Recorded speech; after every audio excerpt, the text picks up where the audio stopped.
સુઈ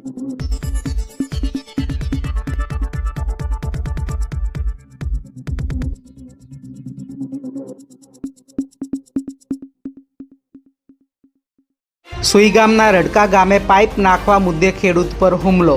પાઇપલાઇન નાખવા માટે ખાડો ખોદવા ના પાડતા સરી વડે હુમલો। સમગ્ર મામલે 4 લોકો વિરુદ્ધ ફરિયાદ નોંધાઈ।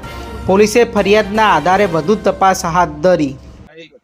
ભાઈ મકવાણા અમારા ખેતરમાં પાણી આવતું હતું તે અંડરગ્રાઉન્ડ લાઈન નાખેલી હતી તે એમાં સારી ખોદીને રડકાના સરપંચ ગંગારામભાઈ ધનરાજભાઈ પટેલ જેમણે તેમના બોર કરીને બોરમાં રિચાર્જ કરવા માટે પાઇપલાઇન તોડવાનો પ્રયાસ કર્યો હતો। જે પ્રયાસ કર્યો એટલે આ મારા કાકા પ્રેમજીભાઈ અને હું કહેવા જતો મારા કાકા પ્રેમજીભાઈની છરીથી માર માર્યો છે કમરમાં અને તેમના છોકરા હેમજીભાઈએ ધોકા માર્યા અને હીરાભાઈ અને જયેશભાઈએ ગળદાપાટુનો માર મારેલ છે।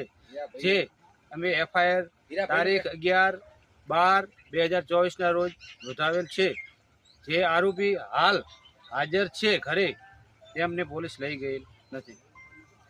બરાબર તેમ છતાં અમારે હજુ આ ગામની અંદર રહેતો ગામમાં જતો આવતો એ લોકો કહે છે કે તમને જાનથી મારી નાખવાની અમને જાનથી મારી નાખવાની ધમકીઓ આપે છે। ગામમાં આવશો તો તમને જાનથી મારી નાખશો આવું બધું બોલતા હોય છે। અમારે આ ગામની અંદર કેવી રીતે રહ્યું?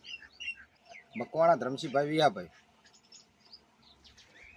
પછી એમાં સાહેબ આપણે લાઈન આવેલ છે પટાસણા માઇનરમાંથી એફવાની કુંભારખા જલ છે એમાં એફો આવેલ છે ક્ષેત્રમાં।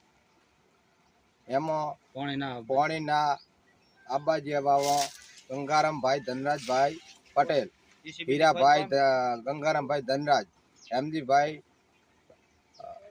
ગંગારામભાઈ ધનરાજ, જયેશભાઈ હીરાભાઈ પટેલ આયા અમે કેવા જાતા શામજીભાઈ દલાભાઈ પ્રેમજીભાઈ વિયાભાઈ કેવા જાતા સરી છોડી ખોજ્યું હતું એટલે ગંગારામ ધંધા સરી છોડી છે અને બીજાએ ધોકા છોડ્યા।